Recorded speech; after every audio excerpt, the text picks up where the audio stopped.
لله وحده والصلاة والسلام على من لا نبي بعده وعلى آله وأصحابه الذين أوفوا عهده. رضيت بالله ربا وبالإسلام دينا وبمحمد صلى الله عليه وآله وبارك وسلم نبيا ورسولا. أما بعد فأعوذ بالله من الشيطان الرجيم. بسم الله الرحمن الرحيم. وأقيموا الصلاة وآتوا الزكاة واركعوا مع الراكعين. آمنت بالله صدق الله العظيم. إن الله وملائكته يصلون على النبي يا أيها الذين آمنوا صلوا عليه وسلموا تسليما. سب درود پاک پڑھے. الصلاۃ والسلام علیک یا سیدی یا رسول اللہ. الصلاۃ والسلام علیک یا سیدی یا حبیب اللہ. الصلاۃ والسلام علیک یا سیدی یا خاتم النبیین وعلی آلک واصحابک یا سیدی یا خاتم المعصومین. رب ذوالجلال کے فضل اور خالق کائنات کی دی ہوئی توفیق و عطا سے ہم سب کو نماز فجر با جماعت پڑھنے کا موقع ملا. دعا ہے کہ خالق کائنات ہم سب کی حاضری کو اپنے دربار میں قبول فرمائے. آج فہم دین کورس کا چوتھا موضوع ہے. آج ہم جس موضوع پہ گفتگو کریں گے وہ ہے فرضیت زکوٰۃ اور عشر. زکوٰۃ کی فرضیت کے بارے میں آج بات ہوگی. باقی زکوٰۃ کے احکام اور زکوٰۃ دینی کن لوگوں کو ہے اس کے جو مصارف ہیں یہ علیحدہ ایک موضوع ہے، وہ آگے جا کے انشاءاللہ بیان ہوگا. آج صرف یہ بتانا مقصود ہے کہ زکوٰۃ کی فرضیت کب ہوئی اور اس کے فرض ہونے کی وجہ کیا ہے، اور کیا صرف امت مصطفیٰ پہ زکوٰۃ فرض ہے یا اس سے پہلے بھی زکوٰۃ کی فرضیت موجود تھی. اس بارے میں آج گفتگو کرنا ہے. رب ذوالجلال قرآن مجید برہان رشید میں ارشاد فرماتا ہے وَأَقِيمُوا الصَّلَاةَ وَآتُوا الزَّكَاةَ وَارْكَعُوا مَعَ الرَّاكِعِينَ. یہ سورۃ البقرہ کی آیت نمبر 43. اللہ فرماتا ہے نماز قائم کرو اور زکوٰۃ ادا کرو. وَارْكَعُوا مَعَ الرَّاكِعِينَ، اور رکوع کرنے والوں کے ساتھ رکوع کرو. یاد رکھیں اس آیت کے اندر 3 حکم ہیں. نمبر 1 نماز کو قائم کرنے کا، نمبر 2 زکوٰۃ کو ادا کرنے کا، نمبر 3 نماز کو با جماعت پڑھنے کا. نماز کو با جماعت پڑھنے کا. وَارْكَعُوا مَعَ الرَّاكِعِينَ، رکوع کرو رکوع کرنے والوں کے ساتھ. تو یہ ہے با جماعت نماز. با جماعت نماز کتنی ضروری ہے ایک چیز آپ اپنے ذہن میں رکھیں. حضرت سیدنا فاروق اعظم رضی اللہ تعالی عنہ ایک مرتبہ ظہر کی نماز پڑھا کے اپنے باغ کی طرف چکر لگانے گئے. یعنی صبح کے وقت پانی لگایا تھا تو چیک کرنے کے لیے گئے کہ سارے باغ کو پانی لگ گیا ہے یا نہیں لگا. تو واپس آتے ہوئے لیٹ ہو گئی. ظہر کی نماز پڑھ کے چکر لگانے کے لیے گئے، لیکن جب واپس آئے تو اس وقت عصر کی جماعت ہو چکی تھی. تو سیدنا فاروق اعظم رضی اللہ تعالی عنہ ارشاد فرمانے لگے کہ باغ کو چکر لگانے کی وجہ سے میری عصر کی نماز نہیں جماعت فوت ہو گئی ہے، لہذا یہ میرا باغ با جماعت نماز میں رکاوٹ بنا ہے. حالانکہ جان بوجھ کے نہیں، یعنی وہ تو اتفاقاً لیٹ ہو گئے اور جماعت عصر کی ہو گئی. تو سیدنا فاروق اعظم رضی اللہ تعالی عنہ نے اس کفارے کے لیے وہ سارے کا سارا باغ غریبوں میں صدقہ کر دیا. زکوٰۃ کا لغوی معنی ہے پاک صاف کرنا. زکوٰۃ کا معنی ہے ستھرا کرنا. مال کو پاک کرنا، شریعت میں اس کو زکوٰۃ کہتے ہیں۔ قرآن مجید برہان رشید کے اندر لفظ زکوٰۃ 10 معنوں میں استعمال ہوا ہے۔ زکوٰۃ کا معنی حسن بھی ہے، زکوٰۃ کا معنی نیکی بھی ہے، زکوٰۃ کا معنی لطافت بھی ہے، اسی طرح کر کے زکوٰۃ کا معنی بندگی بھی ہے، زکوٰۃ کا معنی شرمگاہ بھی ہے، زکوٰۃ کا معنی حفاظت بھی ہے۔ تقریباً 10 معنوں میں لفظ زکوٰۃ استعمال ہوا ہے۔ ازکا، یزکی، تزکی، آتا الزکا، آت الزکا، ایتاء الزکا، یہ سارے لفظ قرآن مجید میں آئے ہیں۔ لیکن ہمارا جو موضوع ہے اس موضوع کے اعتبار سے زکوٰۃ کا جو شرعی معنی ہے کہ مال کی زکوٰۃ، ہم اس معنی پہ آج گفتگو کریں گے۔ یاد رکھیں، زکوٰۃ کی فرضیت رمضان کی فرضیت سے پہلے ہے، زکوٰۃ کی فرضیت روزوں کی فرضیت سے پہلے ہے۔ روزوں کی فرضیت بھی 2 ہجری میں، زکوٰۃ کی فرضیت بھی 2 ہجری میں، لیکن روزوں کی جو فرضیت ہے وہ بعد میں ہوئی ماہ شعبان میں، اور زکوٰۃ کی فرضیت ماہ شعبان سے 2 ہجری میں پہلے ہوئی۔ اور اس بات کو بھی یاد رکھیں، بخاری شریف کتاب الایمان کے اندر یہ حدیث پاک موجود ہے۔ سید عالم نور مجسم شفیع معظم صلی اللہ تعالی علیہ وبارک وسلم نے ارشاد فرمایا کہ بنی الاسلام علی 5، اسلام کی بنیاد 5 چیزوں پر ہے۔ نمبر 1، گواہی دینا، کلمہ طیبہ لا الہ الا اللہ محمد الرسول اللہ، کہ اللہ ایک ہے، اللہ کے سوا کوئی عبادت کے لائق نہیں، وَأَنَّ مُحَمَّدَ رَسُولُ اللَّهِ، اور بے شک محمد اللہ کے رسول ہیں۔ دوسرے نمبر پہ آقا کریم صلی اللہ علیہ وآلہ وسلم نے ارشاد فرمایا وَإِقَامِ الصَّلَاةِ، کہ کلمہ طیبہ پڑھنے کے بعد جو فوری طور پہ بندے کے اوپر ذمہ داری عائد ہوتی ہے وہ نماز کو قائم کرنا ہے۔ اور تیسرے نمبر پہ آقا کریم صلی اللہ علیہ وآلہ وسلم نے ارشاد فرمایا وَإِيتَاءِ الزَّكَاةِ، اور جو تیسرے نمبر پہ کام کرنا ہے کلمہ پڑھنے کے بعد، نماز کو قائم کرنے کے بعد، وہ زکوٰۃ کی ادائیگی ہے۔ اور چوتھے نمبر پہ آقا کریم صلی اللہ علیہ وآلہ وسلم نے ارشاد فرمایا والحج، اگر توفیق ہے، اخراجات موجود ہیں تو پھر حج کرنا۔ اور 5ویں نمبر پہ آقا کریم صلی اللہ علیہ وآلہ وسلم نے ارشاد فرمایا وَصَوْمِ رَمَضَان، رمضان کا روزہ رکھنا۔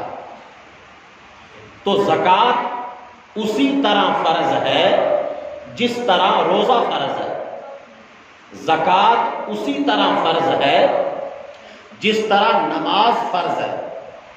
زکوٰۃ کی فرضیت ویسے ہی ہے جیسے کہ حج کی فرضیت ہے، یعنی کلمہ پڑھنے کے بعد جس طرح بندے پر نماز کا قانون لاگو ہوتا ہے، روزے کا قانون لاگو ہوتا ہے، جس طرح بندے کے اوپر حج کا قانون لاگو ہوتا ہے، خدا کی قسم اسی طرح بندے کے اوپر زکوٰۃ کی ادائیگی کا قانون بھی لاگو ہوتا ہے۔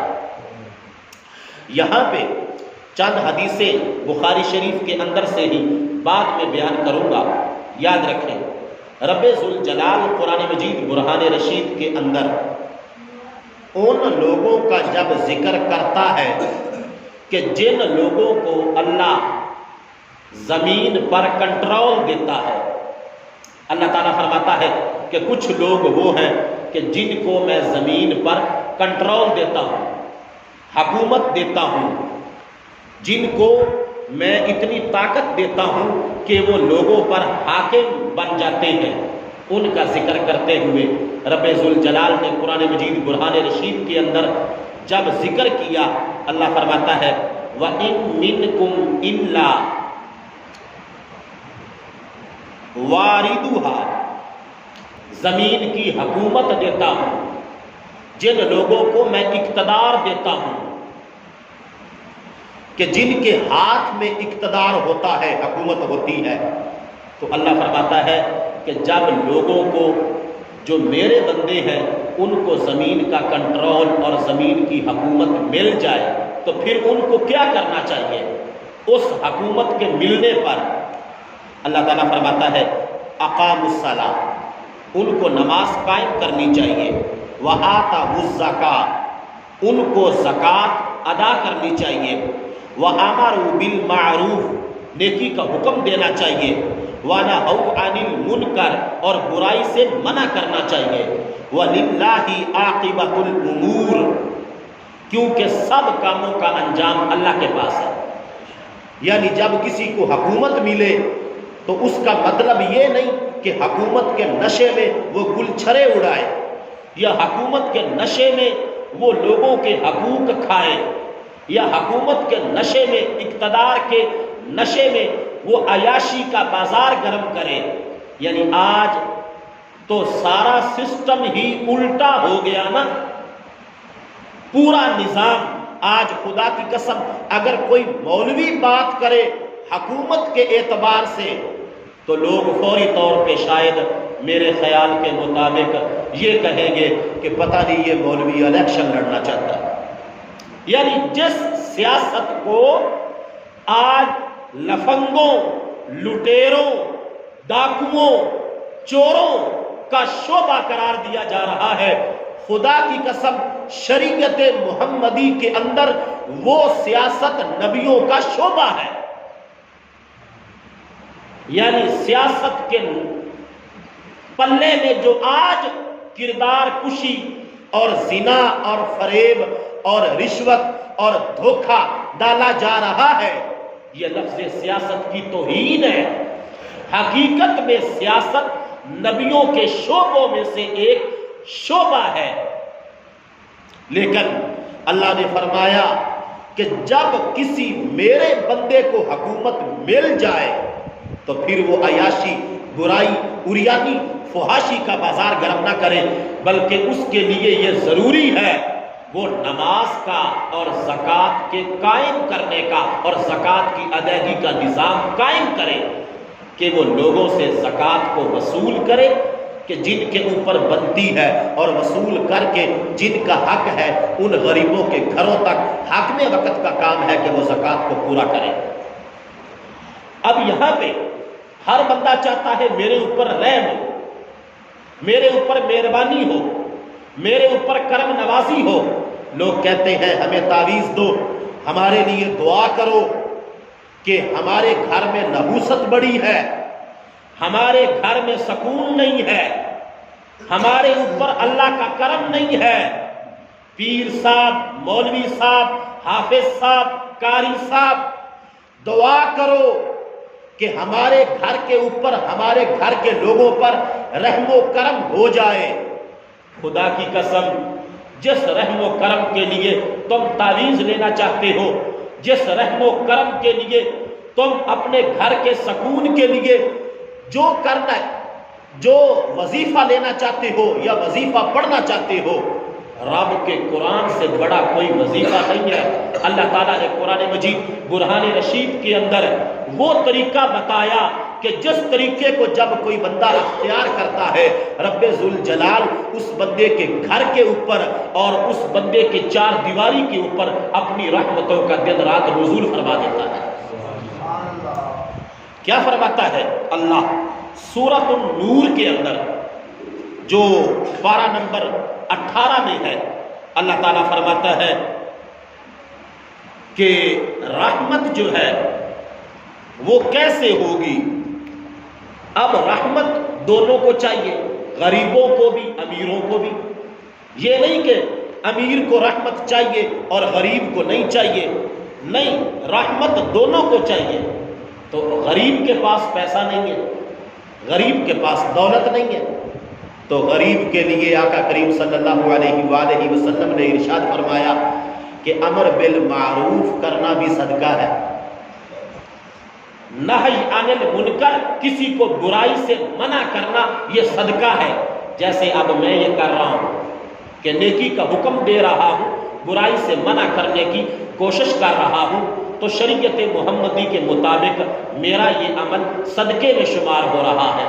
تبلیغ کرنا، لوگوں کو قرآن کی طرف بلانا، لوگوں کو محمد کے فرمان کی طرف بلانا، تو حضور فرماتے ہیں یہ صدقہ ہے۔ کسی کو پانی کا گلاس دینا صدقہ ہے، غریبوں کا، یاد رکھیں۔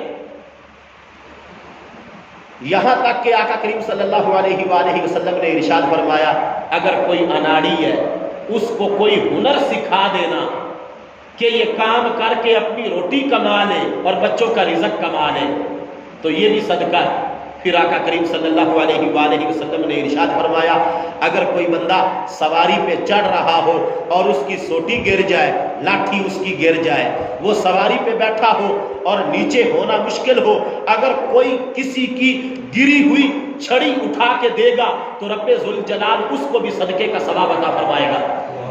کتنے کریم نبی ہیں ہمارے، کیسی ہماری شریعت ہے۔ آقا کریم صلی اللہ علیہ وآلہ وسلم نے ارشاد فرمایا راستے پر جاتے ہوئے اگر کانٹا پڑا ہو یا پتھر پڑا ہو، کوئی روڑا، کوئی اٹکن ہو، اس کو راستے سے دور کر دینا بھی صدقہ ہے۔ یہاں تک کہ سید عالم نور مجسم شفیع معظم صلی اللہ علیہ وآلہ وسلم نے جو امیر نہیں تھے، جو غریب تھے، جن کے پاس پیسہ نہیں ہونا تھا، ان تمام اپنے غلاموں کے لیے یہاں تک ارشاد فرمایا تبسموں کا فی وجہ اخی کا، اگر تم اپنے کسی بھائی کو دیکھ کر مسکراؤ گے، مسکرانے پر بھی رب ذوالجلال تمہیں صدقہ کرنے کا ثواب عطا فرما دے گا۔ اب یہ غریبوں کا نصاب ہے، تبسموں کا فی وجہ اخی کا، کہ تم نے دیکھا ہے اپنے بھائی کو لیکن غصے میں نہیں دیکھا، اس کو دیکھ کے تم نے گھوری نہیں ڈالی، تم نے پیار سے دیکھا ہے اور پیار سے دیکھنے کے بدلے میں رب ذوالجلال نے تمہیں صدقہ کرنے کا ثواب عطا فرما دیا۔ لیکن امیر بندے کے لیے نصاب اور ہے۔ امیر کے لیے کیا ہے؟ اللہ تعالیٰ قرآن مجید میں ارشاد فرماتا ہے کہ وَأَقِيمُوا الصَّلَاةَ وَآتُوا الزَّكَاةَ وَأَطِيعُوا الرَّسُولَ لَعَلَّكُمْ تُرْحَمُونَ۔ نماز قائم کرو، زکوٰۃ ادا کرو، وَأَطِيعُوا الرَّسُولَ، اللہ کے رسول کی تابعداری کرو۔ اب یہ سارے کام جب کیے جائیں گے تو ملے گا کیا؟ اللہ فرماتا ہے لعلکم ترحمون، اس لیے کہ تیرے اوپر رحم کیا جائے۔ تو رحم ہر بندے کی طلب ہے، رحم کی بھیک ہر بندہ مانگتا ہے۔ یہ نہیں کہ حاکم وقت کو اللہ کے رحم کی ضرورت نہیں، کوئی پوری دنیا کا مالک کیوں نہ بن جائے لیکن پھر بھی وہ اللہ کے دروازے سے رحمت کا بھکاری ہے۔ کوئی کسی کی اکڑ نہیں، کوئی کتنا مرضی امیر زادہ ہو، ڈیرے والا ہو، اولاد والا ہو، اچھی جوانی والا ہو، حسن و جمال والا ہو، تو جتنی غریب کو اپنے رب سے رحمت کی بھیک کی ضرورت ہے اتنی ہی ایک امیر کو بھی اللہ کے دربار سے رحمت کی ضرورت ہے۔ تو رحمت کیسے ملے گی؟ اس کے لیے بھی قرآن مجید برہان رشید کے اندر رب ذوالجلال نے ارشاد فرمایا کہ رحمت تم کو ملے گی اگر تم نماز قائم کرو گے، زکوٰۃ ادا کرو گے اور میرے محبوب حضرت محمد مصطفیٰ صلی اللہ علیہ وآلہ وسلم کی تابعداری کرو گے۔ لعلکم ترحمون، تو قرآن یہ کہتا ہے، اللہ کا کلام یہ کہتا ہے، رب فرماتا ہے کہ ایسے بندوں پر میں اپنی رحمتوں کے دروازے کھول دیتا ہوں۔ اس سلسلے میں زکوٰۃ کی فرضیت کو بیان کرتے ہوئے کہ زکوٰۃ کی ادائیگی سے قرآن کن کن انعامات کا ذکر فرما رہا ہے۔ ہر بندہ کامیاب ہونا چاہتا ہے، ہر بندہ چاہتا ہے کہ میں کامیاب ہو جاؤں۔ ایک تو وہ کامیابی کا فارمولہ ہے جو بندے نے خود بنایا ہوا ہے کہ اگر میرے پاس یہ چیز ہوگی تو میں کامیاب ہو جاؤں گا، اگر میرے پاس اچھا گھر ہوگا کامیاب ہو جاؤں گا، اگر 10 کروڑ روپیہ میں زندگی میں اکٹھا کر لوں، میرے 10 بچے ہیں، 1 کروڑ میں سب بچوں کے نام لگا دوں گا تو پھر میں کامیاب ہو جاؤں گا۔ ایک وہ کامیابی ہے جس کا فارمولہ بندہ خود بناتا ہے، ایک وہ کامیابی ہے جس کا فارمولہ لوگ بناتے ہیں، ایک وہ کامیابی ہے جس کا فارمولہ سوسائٹی بناتی ہے، ایک وہ کامیابی ہے جس کا فارمولہ معاشرے والے لوگ بناتے ہیں، علاقے والے بناتے ہیں، ڈیرے والے بناتے ہیں، بڑے پڑھے لکھے لوگ بناتے ہیں۔ خدا کی قسم، قرآن کے پارہ نمبر 18 کے شروع میں اللہ نے کامیابی کا بذات خود جو فارمولہ بنا کے بندوں کو دیا ہے، اگر اس فارمولے پہ عمل کر لیا جائے تو بندہ دنیا میں بھی کامیاب ہو جاتا ہے، بندہ آخرت میں بھی کامیاب ہو جاتا ہے۔ کیا ہے وہ فارمولہ کہ کامیاب کون ہے، ناکام کون ہے؟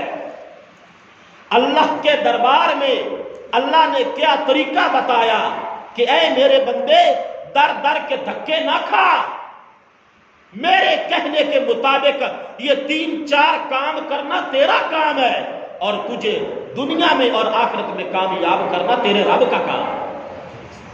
اللہ فرماتا ہے، آپ دھیان رکھیں، میں سارا ہی قرآن پڑھ رہا ہوں، قد افلح المؤمنون الذین هم فی صلاتهم خاشعون والذین هم عن اللغو معرضون والذین هم للزکاة فاعلون والذین هم لفروجهم حافظون۔ ترجمہ سنیں، اللہ فرماتا ہے کامیاب مرد وہ ہے، قد افلح المؤمنون۔ یہودی کامیاب نہیں، اگرچہ جتنا مرضی بینک بیلنس ہو، عیسائی کامیاب نہیں، ہندو سکھ کامیاب نہیں، بدھ مت کامیاب نہیں، ملحد دہریہ آگ کی پوجا کرنے والا جتنے بھی مذاہب باطلہ ہیں وہ کامیاب نہیں ہے۔ کامیاب ہے تو صرف اور صرف محمد عربی کے غلام کامیاب ہے۔ اللہ فرماتا ہے قد افلح المؤمنون، ایمان والے کامیاب ہیں۔ تو ایمان تو ہمارا ہے، کیا ایمان کے بعد کوئی کام کرنے کی ضرورت نہیں؟ اللہ تعالیٰ قرآن مجید میں ارشاد فرماتا ہے الذین هم فی صلاتهم خاشعون، وہ لوگ کہ جن لوگوں نے خشوع و خضوع کے ساتھ نماز پڑھی۔ کچھ لوگ نماز بھی ایسے پڑھتے ہیں جیسے کوا دانے چگتا ہے، جس طرح مرغی دانہ کھاتی ہے۔ کچھ لوگ نماز اس قسم کی پڑھتے ہیں کہ بندہ دیکھ کے حیران ہو جاتا ہے کہ اتنی جلدی کیسے اس نے 3 تسبیحات اور ساری اتحیات اور پورا قیام یہ کیسے اس نے کر لیا ہوگا۔ خشوع و خضوع یہ نہیں کہ تمہارا جسم نماز میں ہے، تمہارا چہرہ تمہاری ٹانگیں نماز میں ہے، لیکن تمہارا دل دنیا کی یادوں میں ہے۔ خشوع پیدا کرو نماز کے اندر۔ اللہ فرماتا ہے کہ وہ نماز کہ جو نماز خشوع و خضوع والی ہے، پہلا کام۔ کامیابی کے فارمولے کا دوسرا لیکچر کیا ہے جو اللہ نے قرآن میں دیا؟ دوسرا جو سٹیٹمنٹ اللہ فرماتا ہے والذین هم عن اللغو معرضون، وہ لوگ جو بےہودہ باتوں سے دور ہو جاتے ہیں، بےہودہ باتیں نہیں کرتے، بک بک نہیں کرتے، ماں بہن کی گالی نہیں دیتے، جو فضول باتیں نہیں کرتے، اور وہ جو کسی بےہودہ بات کی طرف توجہ نہیں دیتے۔ یہ دوسرا کام ہے، یہ دوسری سٹیٹمنٹ ہے کامیابی کی۔ تیسرے نمبر پہ رب ذوالجلال کی ارشاد فرماتا ہے، اب یہاں پہ میں اشارہ کروں گا ان لوگوں کی طرف کہ جن کا وتیرہ ہی گالی دینا، اپنے گزارے کو گالی دینا، اپنے نوکر کو گالی دینا، اپنی بیٹی کو گالی دینا، اپنی بہو کو گالی دینا، حتیٰ کہ اپنی بیوی کو گالی دینا، بھرے گھر میں جوان بچوں کے اندر گالی دینا، باہر بازار میں کھڑے ہو کے گالی دینا، کسی کا الٹا نام رکھنا، یہ ساری فضول باتیں ہیں۔ اللہ فرماتا ہے کہ کامیابی کا پہلا فارمولہ نماز کو قائم کرنا ہے، خشوع و خضوع کے ساتھ نماز کو ادا کرنا ہے، اور فضول باتوں کی طرف توجہ نہیں دینی۔ فضول بات جھوٹ بھی ہے، فضول بات غیبت بھی ہے، فضول بات چغلی بھی ہے۔ اب چونکہ زکوٰۃ کا موضوع ہے، مجھے موضوع اپنا سمیٹنے دو۔ والذین هم للزکاۃ فاعلون، وہ لوگ جو زکوٰۃ کو ادا کرنے کا فعل کرتے ہیں۔ یہ کامیابی کی تیسری سٹیٹمنٹ اللہ نے دی۔ چوتھے نمبر پہ اللہ فرماتا ہے والذین هم لفروجہم حافظون، جو اپنی شرم گاہوں کی حفاظت کرتے ہیں۔ فروج جمع ہے فرج کی، اور فرج کہتے ہیں شرمگاہ کو۔ حافظون، جو بندہ شرمگاہ کی حفاظت نہیں کرتا، جو بندہ نماز کو قائم نہیں کرتا، جو بندہ زبان کو کنٹرول نہیں کرتا، جو بندہ زکوٰۃ کو ادا نہیں کرتا، خدا کی قسم وہ پورے زمانے پہ حکومت بھی کرتا ہو، وہ اللہ اور اللہ کے رسول کی نظر میں ناکام آدمی ہے۔ لیکن اگر کوئی نماز کو قائم کرنے والا ہے، فضول بک بک نہیں کرنے والا، فضولیات سے بچنے والا ہے، اور میں یہاں پہ نوجوانوں کو یہ کہنا چاہتا ہوں، توجہ کریں۔ سوشل میڈیا میں بھی استعمال کرتا ہوں، یوٹیوب، فیس بک، گوگل، انسٹاگرام، ٹویٹر، یہ جو آئی ڈیز تمہاری بنی ہوئی ہیں، خدا کی قسم آج رمضان المبارک کے اس بابرکت ماحول کے اندر چوتھے روزے فجر کی نماز کے بعد اس بات کو ذہن نشین کر لو، Facebook I D, WhatsApp, Google, جہاں کہیں بھی تمہارے اکاؤنٹ، تمہاری آئی ڈیز چل رہی ہیں، فضول چیزیں شیئر نہ کرو۔ کسی ایکٹر کی، کسی عورت کی، کسی لڑکی کی کوئی بے حیائی کی مووی کلپ اور کوئی گانا، ایسی کوئی چیز اپنے سٹیٹس پہ نہ لگائیں۔ خدا کی قسم بندے نے فوت ہو جانا ہے، تم نے قبر کے اندر چلے جانا ہے، اس آئی ڈی کا پاس ورڈ تمہارے پاس ہے، جتنی دیر تک وہ آئی ڈی چلتی رہے گی، کیونکہ پاس ورڈ تمہارے پاس ہے، کوئی دوسرا اس آئی ڈی کو بند نہیں کر سکتا۔ تمہاری پوسٹ پہ، تمہاری ویڈیو پہ، تمہارے کلپ پہ کومنٹ آتے رہیں گے، شیئر ہوتی رہے گی، دوسرے لوگ دیکھتے رہیں گے۔ اللہ کی قسم قبر کے اندر تمہیں ایک ایک کومنٹ کا جواب دینا پڑے گا۔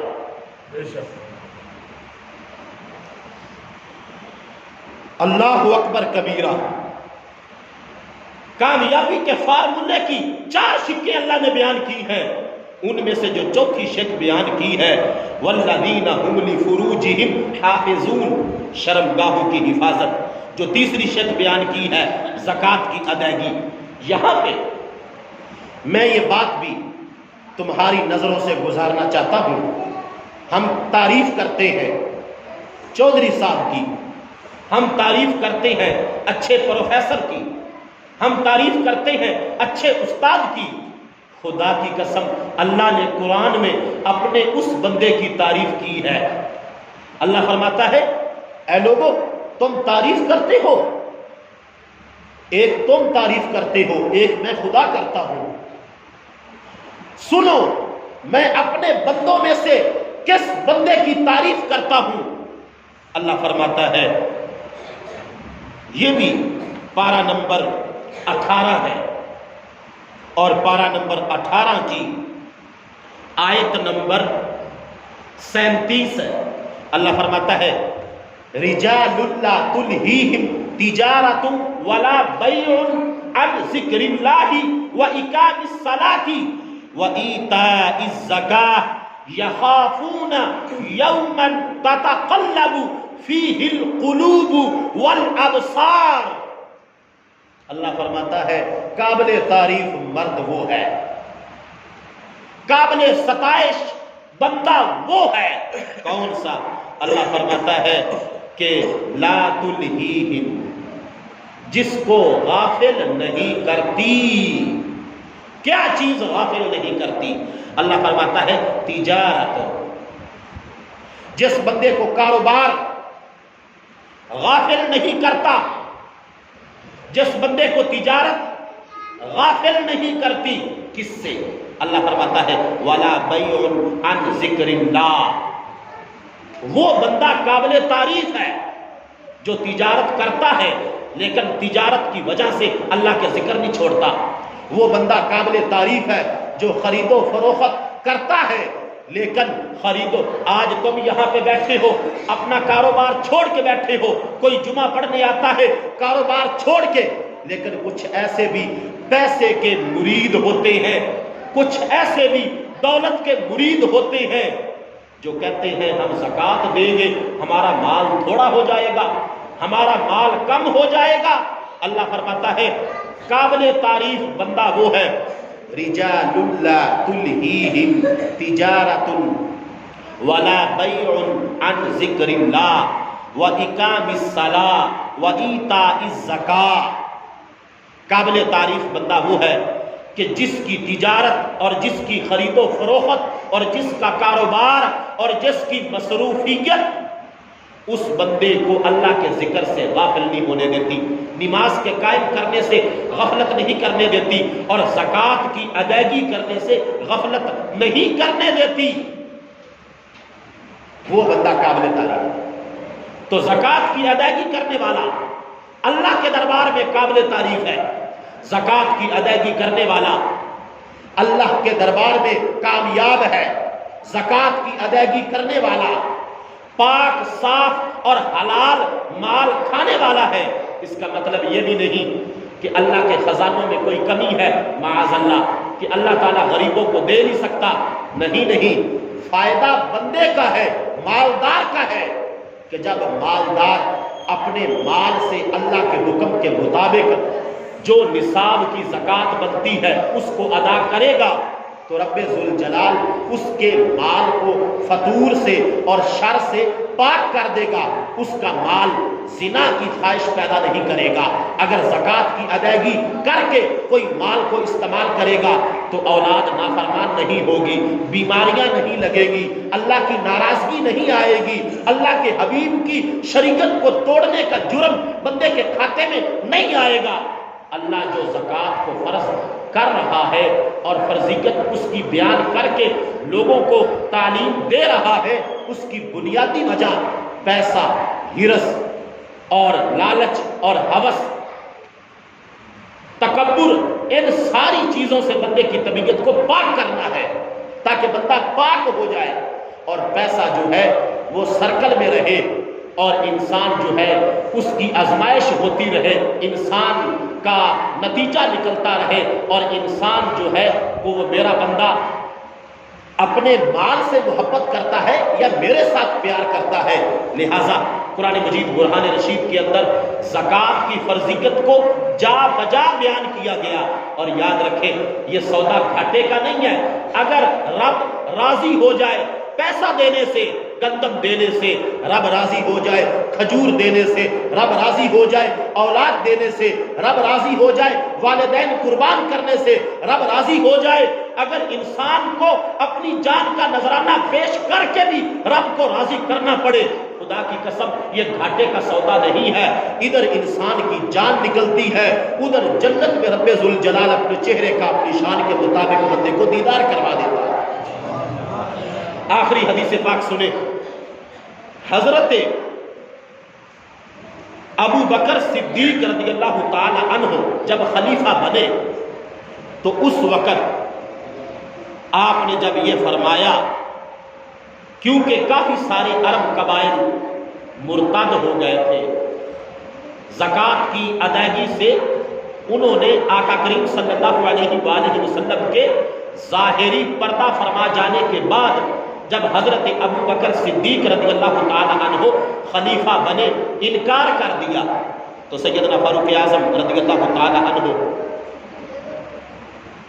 حضرت ابو بکر صدیق رضی اللہ تعالی عنہ انہوں نے فرمایا کہ میں لڑائی لڑوں گا، قتال کروں گا، اور رسول اللہ صلی اللہ علیہ وآلہ وسلم کے زمانے میں اگر کوئی بکری کا چھوٹا بچہ بھی دیتا تھا زکوٰۃ کی مد میں تو میں وہ بھی لے کے رہوں گا، اور اگر کوئی اپنے جانور کی رسی آقا کریم صلی اللہ علیہ وآلہ وسلم کو دیتا تھا تو میں وہ بھی نکلوا کے رہوں گا۔ تو سیدنا فاروق اعظم رضی اللہ تعالیٰ عنہ عرض کرنے لگے آپ یہ کیسے کریں گے؟ حالانکہ رسول اللہ صلی اللہ علیہ وآلہ وسلم نے ارشاد فرمایا ہے کہ مجھے لوگوں سے قتال کرنے کا حکم ارشاد فرمایا گیا، حتیٰ کہ وہ لا الہ الا اللہ پڑھے۔ جس نے یہ کہہ لیا اس نے اپنے مال اور اپنی جان کو محفوظ کر لیا۔ اور آپ زکوٰۃ کی ادائیگی پر اتنا سخت، تو جس وقت سیدنا صدیق اکبر رضی اللہ تعالی عنہ نے یہاں تک بولا کہ میں ضرور قتال کروں گا کیونکہ یہ مال کا حق ہے، تو سیدنا صدیق اکبر رضی اللہ تعالی عنہ فرمانے لگے کہ لوگوں نے نماز کو اور زکوٰۃ کو علیحدہ سمجھ لیا۔ آج بھی کچھ بندے ایسے ہیں نمازی بڑے پکے، مال دیتے وقت پھسل جاتے ہیں، نمازی بڑے پکے ہیں۔ خدا کی قسم میں گارنٹی سے کہہ سکتا ہوں کہ کئی لوگوں کو میں خود جانتا ہوں جن کی داڑھی شریف بھی ہے، جو بزرگ بھی ہیں، جو سفید بالوں والے بھی ہیں، جن پر زکوٰۃ فرض ہے، نمازی بھی ہیں، قرآن بھی پڑھتے ہیں۔ مجھے یاد ہے پچھلے رمضان دوپہر کے وقت، میں نام لینے کے بغیر بات کرتا ہوں لیکن سمجھ تو اس بندے کو آ جانی کہ قاری صاحب سپیکر میں یہ کہہ رہے، ادھر مسجد میں منزل یاد کر رہا تھا، ایک بندہ آیا کہنے لگا جی آپ مولوی جھوٹ بولتے ہو، ایسے اس نے میرے منہ پہ کہا، ابھی وہ آواز سن رہا ہے۔ میں نے کہا کیسے؟ کہنے لگا کہ زکوٰۃ کا ذکر ہے قرآن میں، عشر کا نہیں ہے۔ میں پھر مانوں گا اگر عشر کا لفظ موجود ہو اور تم مجھے قرآن سے نکال کے دکھا دو۔ میں نے بڑی مرتبہ اس بابے کو سمجھایا، بابا مان جا، مجھے پتا ہے تیری ضد بڑی مشہور ہے، میں سنتا ہوں کہ تو بہت ضدی آدمی ہے، لیکن یاد رکھ عشر بامانہ 10 ہے، عشر بامانہ 20 ہے، کیونکہ زمین کا جو غلہ ہوتا ہے، اناج ہوتا ہے، اس کا یا 20واں حصہ دینا ہوتا ہے یا 10واں حصہ دینا ہوتا ہے، تو 10 کو اور 20 کو عربی زبان میں عشر 20 کہتے ہیں، ہے زکوٰۃ، لیکن اس کو عشر اس لیے کہتے ہیں کہ وہ زمین کی پیداوار پر زمین کا 20واں یا 10واں اس غلے کا حصہ ہے۔ نہیں مانا، کہنے لگا نہیں لفظ زکوٰۃ تو نہیں ہے نا۔ میں نے کہا زکوٰۃ سونے پہ لفظ بولا جاتا ہے، چاندی پہ بولا جاتا ہے، نقدی پہ بولا جاتا ہے، پیسے پہ بولا جاتا ہے، درہم و دینار پہ بولا جاتا ہے، لیکن مال کی زکوٰۃ بھی ہوتی ہے تو وہاں پہ بھی لفظ زکوٰۃ تو نہیں ہے، اور حل اناج پر ہوتا ہے وہاں پر تو لفظ زکوٰۃ نہیں ہے۔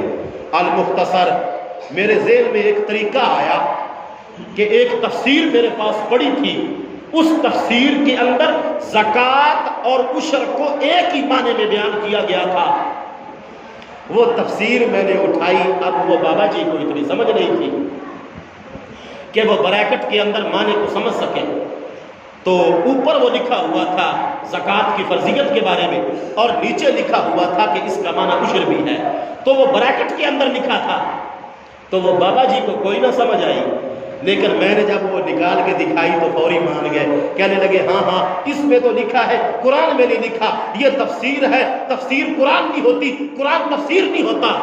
میں نے کہا تمہاری ذہن پھر بھی وہیں پہ ہے، میرا کام مسئلہ بتانا ہے، میرا کام عمل کروانا نہیں ہے، اللہ ہدایت دے گا تو تم عمل کرو گے، اگر پیسے سے اتنا پیار ہے تمہارے کون سے چھوٹے چھوٹے روتے ہیں۔ یاد رکھو جس نے ماننا ہے اس نے ایک بات سے ہی مان لینا ہے، اور جس نے نہیں ماننا اس کے سامنے تم سارا قرآن کھول کے پڑھ دو، خدا کی قسم وہ کبھی بھی نہیں مانے گا۔ زکوٰۃ فرض ہے، 2 ہجری میں فرض ہوئی، روزوں سے پہلے فرض ہوئی، زکوٰۃ کا منکر کافر ہے، زکوٰۃ کا انکار کرنے والا کافر ہے۔ یاد رکھو جتنی ضروری ایک دن میں 5 مرتبہ نماز پڑھنا فرض ہے، ضروری ہے، ایسے ہی سال میں 1 مرتبہ صاحب نصاب پر زکوٰۃ دینا فرض ہے۔ باقی اس کے جو احکام ہیں وہ میں بعد میں بیان کروں گا کہ زکوٰۃ کی ادائیگی میں ہونے والی غلطیاں یہ علیحدہ موضوع ہے، زکوٰۃ کے احکام علیحدہ موضوع ہے، زکوٰۃ کے مصارف علیحدہ موضوع ہے۔ آج صرف زکوٰۃ کی فرضیت کے بارے میں نے آپ کی خدمت میں چند باتیں عرض کی۔ سورۃ التوبہ آیت نمبر 103 اللہ فرماتا ہے خذ من اموالہم صدقۃ تطہرہم، اے محبوب ان سے مال وصول کرو اور مال وصول کر کے اپنے غلاموں کا تزکیہ نفس کرو۔ حکم دیا اللہ پاک نے، خذ، کھینچ لو، پکڑ لو، اٹھا لو۔ خذ پنجابی وچ معنی بنے گا دھریک لو۔ خذ من اموالہم صدقۃ تطہرہم۔ تو یہ قرآن مجید کی ساری آیات اور بخاری شریف کے فرامین زکوٰۃ کی فرضیت کو واضح کر رہے ہیں۔ میں یہ سمجھتا ہوں کہ جتنا میرے اندر دم خم ہے اور جہاں تک میں بول سکتا ہوں، میری نہیں یہ عادت کہ حق کو چھپایا جائے، ضد لگائی جائے، لیکن حقائق آپ کے سامنے ہے۔ اللہ تعالیٰ میری خدمات کو، آپ کی خدمت کو قبول فرمائے، اور زکوٰۃ کی ادائیگی جن پہ بنتی ہے وہ جلدی جلدی اپنا حساب لگا کے اپنی زکوٰۃ ان لوگوں تک کہ جن کو زکوٰۃ لگتی ہے ان کو ضرور پہنچائے۔ ہو سکتا ہے عید سے پہلے پہلے وہ اپنے بچوں کے لیے پوری گھر کی خوشی کا سامان تمہارے پیسے سے اکٹھا کرے، تو جب ان کے بچے مسکرائیں گے اللہ تعالیٰ ایک ایک مسکراہٹ پہ تمہیں کروڑوں کروڑوں ثواب عطا فرمائے گا۔ آمین۔ وآخر دعوانا ان